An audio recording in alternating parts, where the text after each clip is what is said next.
Good morning. Welcome to topic 3. I'm Madam Victoria, and today we're going to learn on King David. In this topic, we learn the achievements and failures of King David. Then the objectives, we have to state the achievements of King David and also the failures of King David. Then David was born in Bethlehem. He was the son of Joseph. He was anointed by Prophet Samuel. He gained his military success when he was young because of his he became famous because he was young when he was playing an harp. He was an harpist. Then his fame grew more when he killed a Philistine warrior by the name, or a Philistine soldier by the name Goliath, whom he killed him with a sling and a stone.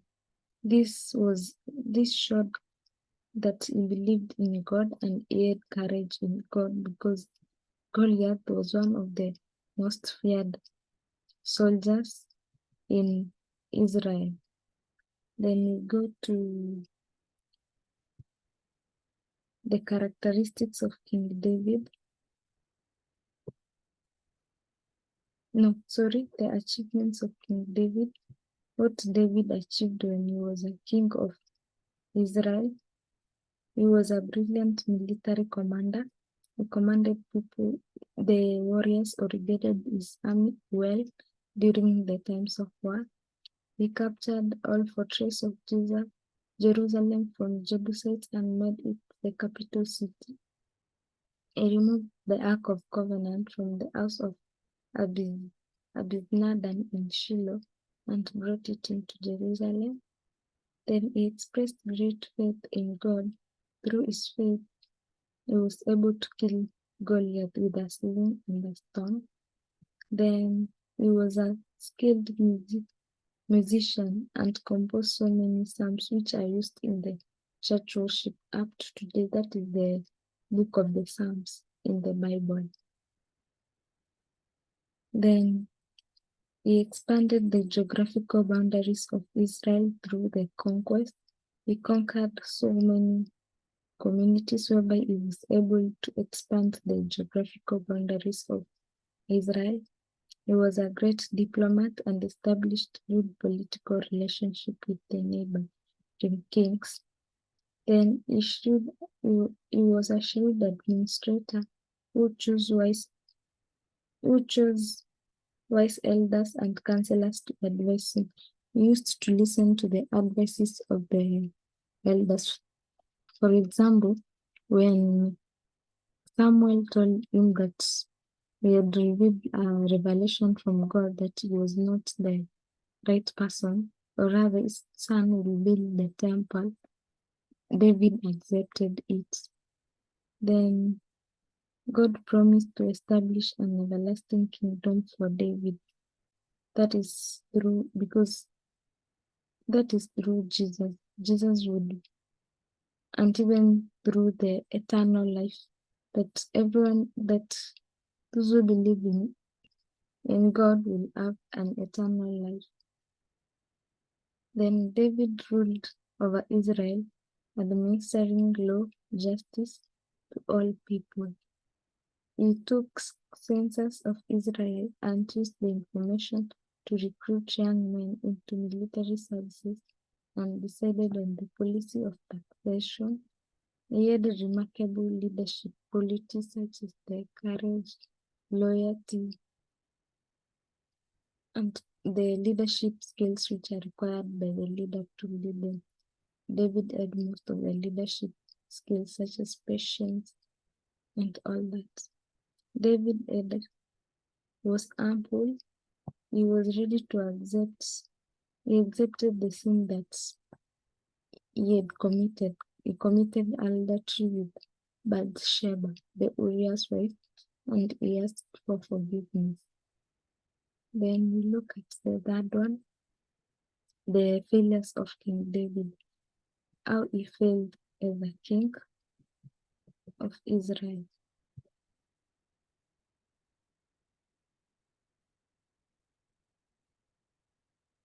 adultery. He committed adultery with Bathsheba. Bathsheba was Uriah's wife. So when David learned that he had impregnated Bathsheba, he planned on the death of Uriah. Uriah, who was his husband. Uriah was a soldier. He planned that Uriah should be put on the front line so that he could be easily killed during the war for him to remain with Bathsheba. That was because they had already committed the adultery. Then the murder of Uriah, he killed. This was killing by organizing how Uriah could be killed. Then there was also the family dysfunctions. David's family was marked by family dysfunctions, and his son Absalom rebelled against him, leading to a civil war within Israel. The rebellion resulted into Absalom's death, causing David to immerse with grief. Absalom was David's son, and due to the family dysfunctions or rebelled against the leadership of his father, this led to his death. Then the census incidents, whereby he used it to recruit the army. In the 2 Samuel 24, there is an account of David conducting census, which was against God. This act demonstrated lack of trust in God's providence and resulted into divine judgment. God sent a plague upon Israel, causing death of many. Okay. Then parenting failure, the sin that was committed by his daughter and son, the Amnon and Tamar, whereby Amnon pretended to be sick, only that he wanted to engage in sexual activities with daughter Tamar. This was a parenting failure because if he had given them a good guidance, they couldn't have committed that. Okay. We look at the leadership qualities demonstrated by King David. One was the courage.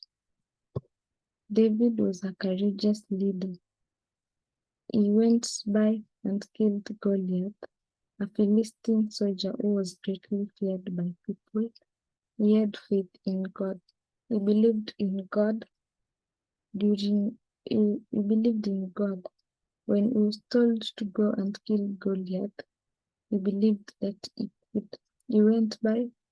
It was by faith that he went to kill him when he had only a sling and a stone. Then humility. Despite being anointed king, David showed humility and acknowledged his dependence on God and recognized the authority of God. He remained humble even in the times of success and shame. Then compassion. David demonstrated compassion and forgiveness even when he had the opportunity to harm his enemies, such as King Saul. He valued mercy and kindness. Every leader or every person should value compassion. Then the strategic thinking. He was a skilled military strategist.